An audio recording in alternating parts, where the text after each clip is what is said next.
महिला आरक्षण पर चर्चा को लेकर मध्य प्रदेश विधानसभा में आज एक दिवसीय विशेष सत्र बुलाया गया है। विधायक ललिता यादव ने कहा कि विपक्ष ने जो पाप किया उसे महिला कभी माफ नहीं करेंगी। दरअसल मध्य प्रदेश विधानसभा के विशेष सत्र के बीच हमने महिला आरक्षण और इस पर हो रही सियासत से जुड़े कुछ सवाल उनसे पूछे। क्या कहा उन्होंने, आपको सुनाते हैं। ललिता यादव जी हैं। ललिता जी, विशेष सत्र है, लेकिन हंगामा इस बात पर है कि 2023 का विधेयक, उसके आधार पर क्यों नहीं? नए विधेयक की आवश्यकता क्या है, परिसीमन की आवश्यकता क्या है? मुख्यमंत्री एक शासकीय संकल्प ला रहे हैं और उसके साथ ही नेता प्रतिपक्ष कहते हैं हम अशासकीय संकल्प लाएंगे। आप चूंकि महिला जनप्रतिनिधि हैं, सियासत में बड़ा लंबा अनुभव आपका रहा है, ऐसा नहीं लगता है कि हाई वोल्टेज सियासत इस विषय पर हो रही है जहां महिला अधिकार की बात है? देखिए, मैं आपके चैनल के माध्यम से ये कांग्रेस पार्टी और अन्य विपक्षी दलों को ये कहना चाहती हूँ कि जब 2023 में विधेयक आया और सब दलों ने इसको सर्वसम्मति से पास किया और जब 16, 17, 18 अप्रैल को जब भारत की संसद में विशेष सत्र बुलाया, आप लोगों ने उस बात का विरोध किया, तर्क दिया कि 2011 की जनगणना नहीं, तर्क दिया कि परिसीमन नहीं। मैं कहना चाहती हूँ, आपने ये कहा कि 243 पर ही आरक्षण दिया जाए।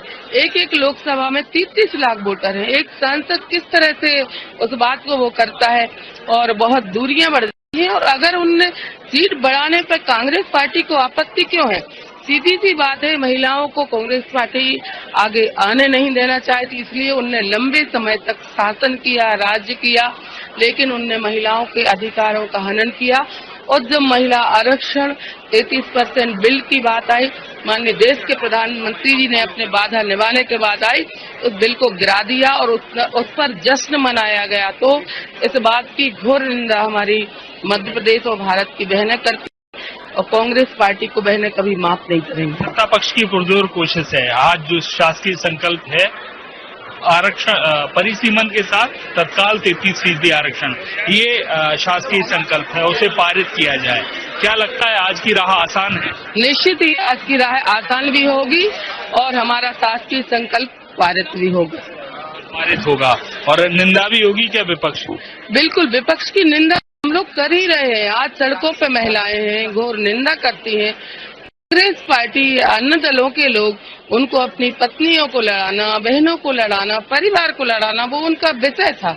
लेकिन भारतीय जनता पार्टी जिस तरह के कार्यकर्ता को आगे बढ़ाने का, महिलाओं को आगे बढ़ाने का काम कर रही थी, महिलाओं को आरक्षण का विधेयक गिराकर ये अच्छा नहीं किया। उनकी राह में रोड़ा बने हैं और कांग्रेस ने ये पाप किया है, इसको कभी बहनें माफ नहीं करेंगी। बहुत बहुत धन्यवाद। तो कांग्रेस ने पाप किया है और बहनें माफ नहीं करेंगी, पिताजी का कहना है।